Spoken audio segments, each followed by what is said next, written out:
Dentist से दांतों की सफाई या क्लीनिंग करवाने को ही स्केलिंग कहा जाता है।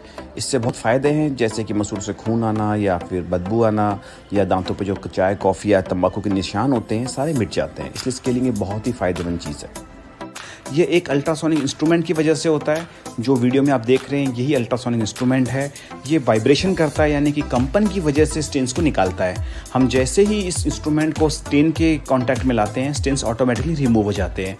यानी कि कहने का मतलब ये है कि बिना घिसे ही दांत ऑटोमेटिकली क्लीन हो जाते हैं। तो इसमें दांतों को घिसना बिल्कुल भी नहीं होता है। लेकिन स्केलिंग करते वक्त सावधानी लेनी बहुत ज़रूरी है। अल्ट्रासोनिक इंस्ट्रूमेंट की स्पीड 0 से 10 तक होती है, यानी कि वो 0 पे सबसे कम वाइब्रेशन करता है और 10 पे सबसे ज़्यादा। तो अगर आपके दांत बहुत वीक हैं या कमज़ोर हैं तो वो लो वाइब्रेशन ही झेल पाएंगे। अगर किसी ने हाई वाइब्रेशन पे कर दिया तो आपको सेंसिटिविटी या माइल्ड पेन होने की संभावना बढ़ जाएगी।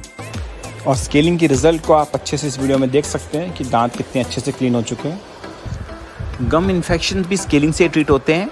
जो आप वीडियो में दांत के नीचे वाइट डिपोजिशन देख रहे हैं, इसे हम कैलकुलस कहते हैं। इसकी वजह से मसूड़ों में खून आना, बदबू आना और दांतों का समय से पहले हिलना, ये सब शुरू हो जाता है। इसी कैलकुलस की वजह से आगे जाके सारी गम डिजीज शुरू हो जाती है, जैसे कि पायरिया, जिससे कि हड्डी गलना शुरू हो जाती है और मसूड़ों से ज़्यादा खून आता है और दांत समय से पहले हिलने लग जाते हैं। इसलिए इसको रिमूव करना बहुत ज़रूरी है। इसको हम स्केलिंग से रिमूव कर देते हैं। देखिए जैसे हम इसको अच्छे से रिमूव कर रहे हैं। अगर इसको रिमूव नहीं किया जाता है तो यही गम्स को नीचे पुश करता रहता है, गम्स को धक्का देता रहता है, जिससे कि गम्स नीचे चले जाते हैं और पेशेंट को सेंसिटिविटी बढ़ जाती है।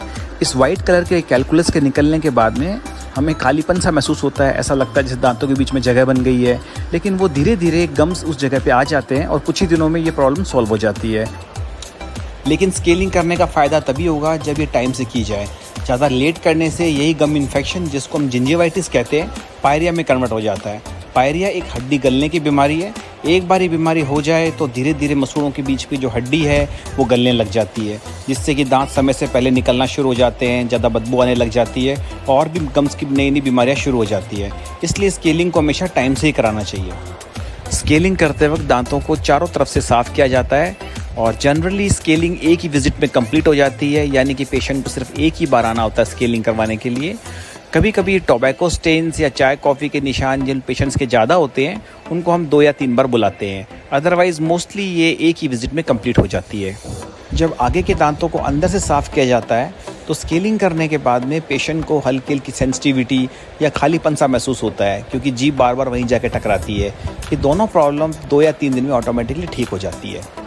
इस केस में जो ये दांतों पे आप ब्लैक स्पॉट्स देख रहे हैं, अगर ये लंबे टाइम तक दांत पे रहेंगे तो ये दांत का रंग बदल देते हैं। इसलिए इनको टाइम से ही रिमूव करवाना ज़रूरी है। ऐसे स्टेन्स को क्लीन करना एक टाइम कंज्यूमिंग प्रोसेस है, इसलिए 2 से 3 विजिट ली जाती है।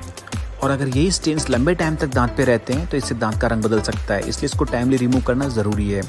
और स्केलिंग करवाने के बाद में जनरली पॉलिशिंग की जाती है। पॉलिशिंग करने से दांत स्मूथ और शाइनी हो जाते हैं। स्पेशली उन केसेस में ये बहुत रिकमेंडेड है जब दांतों पे स्टेनिंग बहुत ज़्यादा रहती है, जैसे टोबैको स्टेन्स, टी कॉफ़ी के स्टेन से दांतों पे काफ़ी निशान रहते हैं। तब उन केसेस में अगर हम पॉलिशिंग करते हैं तो फ्यूचर में टूथ पे ये स्टेन चिपकने की संभावना बहुत कम हो जाती है। इसके लिए सबसे पहले पॉलिशिंग एजेंट को दांतों पे अप्लाई करते हैं।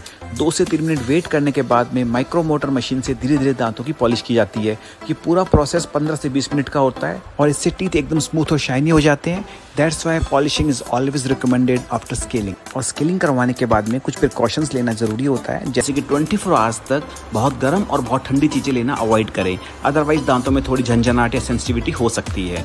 अगर 2-3 दिन के बाद में भी ये परेशानी रहती है तो आप एंटी सेंसिटिविटी टूथपेस्ट यूज़ कर सकते हैं। उस टूथपेस्ट को आपको दांतों पे 2 मिनट लगा के रखना है, फिर उसके बाद में हल्के हाथ से ब्रश करें।